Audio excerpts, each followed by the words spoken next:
Amis du shogi, bonjour et bienvenue sur notre chaîne du Shogi Dojo Lyon. Aujourd'hui, je vais vous faire un petit cours sur la tour et le fou. Alors, la tour et le fou, c'est les deux pièces les plus fortes du jeu. C'est pas les plus difficiles à jouer, bon, néanmoins, c'est important de savoir correctement les utiliser. Donc, on va commencer les présentations. La tour, c'est cette pièce, vous pouvez la reconnaître au milieu, il y a comme une croix, mouvement au bas gauche droite, donc qui va rappeler le mouvement, par opposition au fou. Le fou, c'est la pièce avec plusieurs traits en diagonale qui rappellent le mouvement. Alors si on commence par la tour, comme vous le savez, la tour elle peut se déplacer donc, en mouvement. Elle peut aller dans toutes les directions, au bas, gauche, droite. Elle peut se déplacer de tout ça. J'en mets partout. Tout ça. Et tout ça.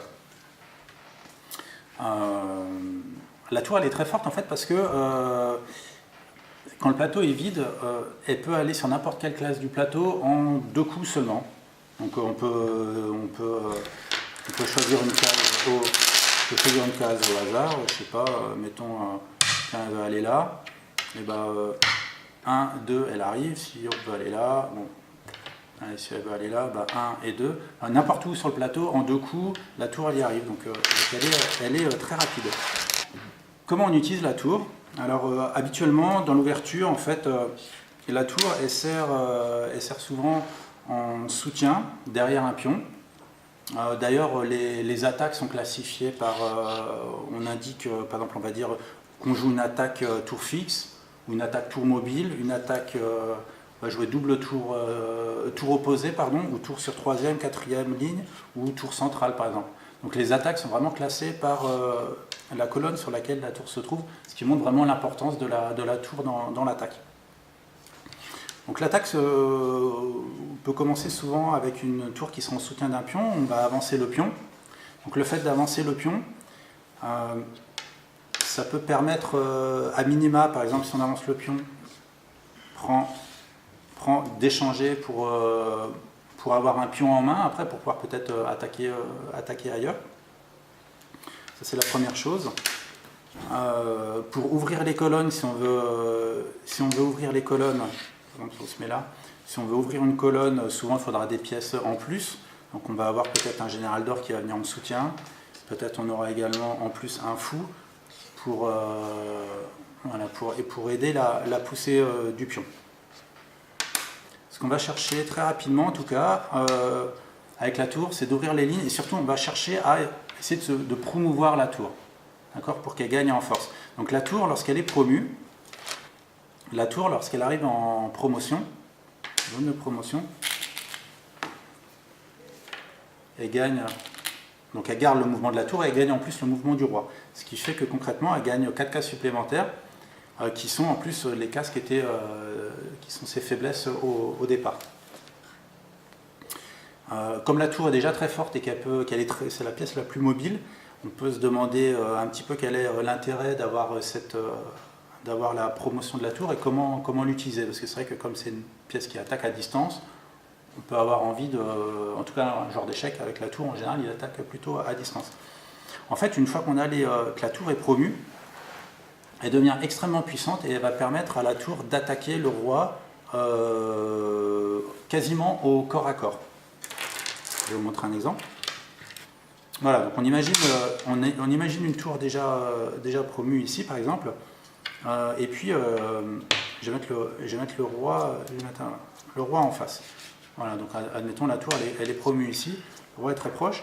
Et bien, si l'adversaire, par exemple, parachute une pièce pour essayer de se protéger, ce parachutage avec une tour promue sera complètement inefficace, parce qu'on pourra venir continuer d'attaquer le roi sans que la pièce puisse se faire capturer, puisque ça générerait un échec à la découverte. D'accord? Donc la tour promue, au contact, en tout cas quasi au contact, à une case, c'est hyper intéressant parce que ça permet ensuite vraiment de bloquer la pièce qui est là. Et après, quand on attaque, le roi s'en va, bon, on est sûr de gagner quelque chose. La position de départ, les pièces sont là. On conseille souvent de séparer le plus possible le roi de la tour, en tout cas que la tour ne soit pas du même côté que le roi. C'est-à-dire que si on met le roi ici pour faire un château, la tour va rester là, et à l'inverse, si on a envie de faire son château de ce côté-là, on va d'abord enlever la tour, et puis après faire son château de l'autre côté. On évite d'avoir les deux trop proches, parce que ça permettra à l'adversaire d'avoir deux cibles d'attaque, déjà.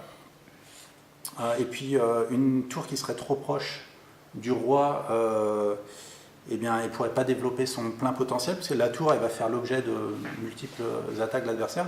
L'adversaire va essayer de capturer la tour, et elle a besoin d'espace pour pouvoir jouer. Donc en général, on ne le sait pas. On voit rarement la tour au contact du roi, comme ça. Voilà. Alors je vais revenir sur la faiblesse de la tour. Donc je vous disais que alors, les cases faibles de la tour sont ces quatre cases-là.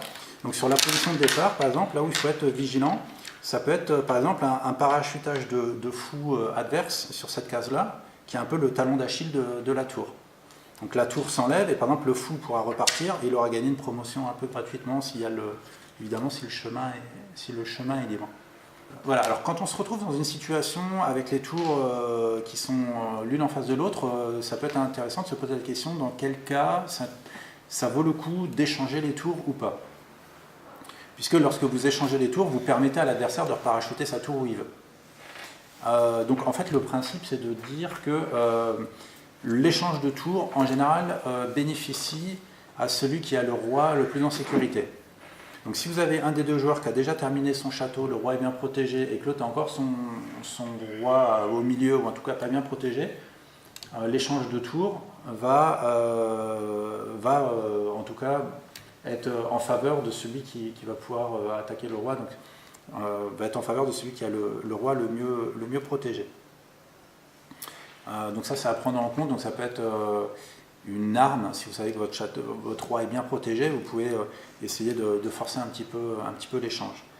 Autre chose à prendre en compte lorsque vous envisagez d'échanger les pièces, c'est de réfléchir à la capacité de parachutage de votre adversaire. Par exemple, sur la position de départ, sur la position de départ, en fait, il y a très peu de cases qui sont disponibles pour parachuter le fou. Donc ça va vraiment dépendre des mouvements qui ont déjà été faits. Et si une partie du plateau s'est un petit peu libérée, que vous pourrez parachuter ou pas. Donc de temps en temps, il peut y avoir des ouvertures où l'adversaire va défendre de telle manière qu'il n'y a pas de bonne case pour parachuter la tour. Dans ce cas, c'est peut-être pas le moment pour échanger. Alors, une fois que vous avez échangé les tours, vous pouvez vous poser la question de savoir où parachuter la tour efficacement. Donc, en tout cas, le plus dangereux, c'est de parachuter en zone d'attaque, si on est dans la zone de promotion. Donc, vous pouvez tout à fait envisager, par exemple, de parachuter la tour sur la deuxième rangée, pour essayer, par exemple, de bénéficier d'un clouage de cette pièce. Donc là, hop, ça marche mieux comme ça.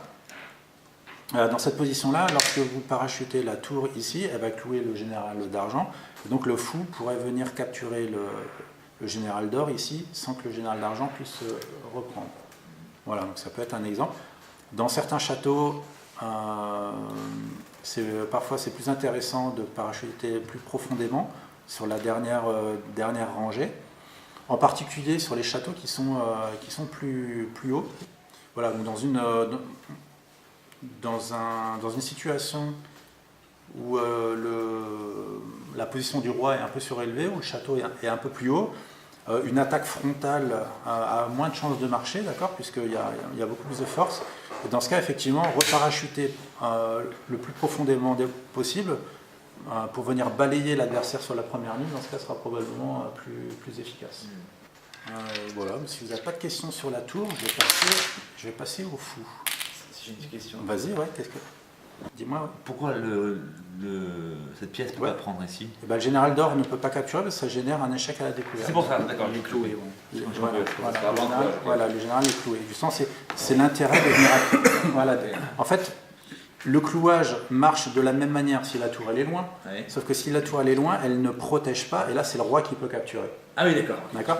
Donc en fait, l'intérêt du quasi corps à corps, c'est que la tour protège la pièce. C'est ça. C'est ça l'intérêt. D'accord, c'est bon. Ah, super. Alors on va poursuivre avec le fou. Donc le fou, comme vous le savez, se déplace en diagonale. Je vais mettre les petites pièces, petites pierres de Go pour montrer tous les mouvements. Voilà, donc le fou, c'est la deuxième pièce la plus forte au shogi. Elle peut également se déplacer, elle peut en tout cas traverser le plateau en un coup, elle peut aller de l'autre côté du plateau. Par contre, attention, comme vous le savez, le fou ne peut pas au départ se rendre sur toutes les cases. Par exemple, ces cases-là, au début, le fou ne peut pas s'y rendre. Donc la case de départ du fou, c'est ici. Et donc au début, le fou ne pourra que se déplacer sur toutes les diagonales qui sont en correspondance avec la case de départ. Donc ça, c'est une particularité. Sur la position de départ, elle se trouve sur une des deux grandes diagonales. Et donc vous avez le fou sur la case 5-5. Là, ce qui est intéressant, c'est que vous contrôlez les deux grands axes du plateau. Lorsque le fou arrive en zone de promotion, il conserve le mouvement du fou et il gagne en plus le mouvement du roi. Concrètement, il gagne 4 cases supplémentaires qui sont celles-ci. Alors, le fou promu pour attaquer, il est un petit peu moins fort. Donc on le verra un peu plus en défense que la tour promue. D'ailleurs, il y a un proverbe qui dit qu'un fou promu en défense vaut à la valeur de 3 généraux.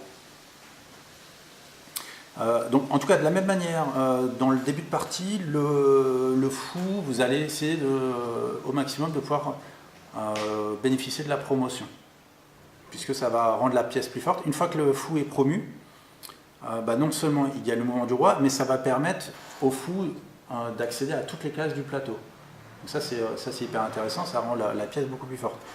Néanmoins, le fou est quand même beaucoup moins mobile que la tour, parce que même une fois promu, imaginez, vous voulez par exemple vous déplacer sur cette case-ci, et il vous faut par exemple, soit vous faites 1, 2, 3, soit vous faites, je sais pas moi, 1, 2 et 3, il y a plein de manières de le faire.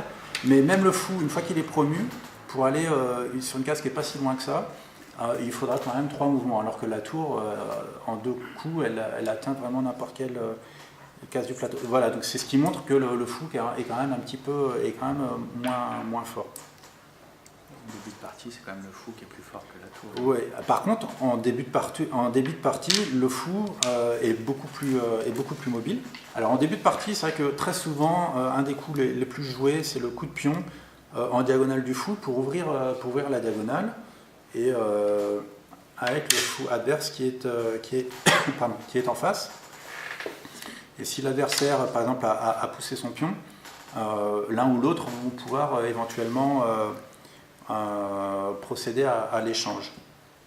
Procéder à l'échange des fous, ça permet d'abord de replacer le fou où on veut. Potentiellement, on peut replacer par exemple le fou sur une case qui n'était pas accessible au départ. Là, par exemple, dans le début de partie, ça pourrait être une manière de faire une fourchette sur deux pions, éventuellement, si on le souhaite. Ou, par exemple, si la tour de départ est là, une fois que le fou est en main, pour essayer d'aller attaquer la case faible de la tour. Voilà, ça peut être des idées. Là. Alors, les faiblesses du fou, ça va être les cases qui n'attaquent pas au début. Voilà, donc c'est ces 4 cases-là qui sont faibles, si bien que dans l'ouverture,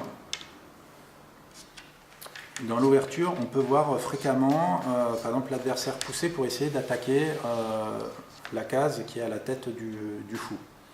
Donc souvent, au début, c'est les premières attaques qu'on doit apprendre à défendre, c'est le pion qui pousse pour attaquer cette case-là. Ok ? Voilà, je pense qu'il n'y a pas plus à dire.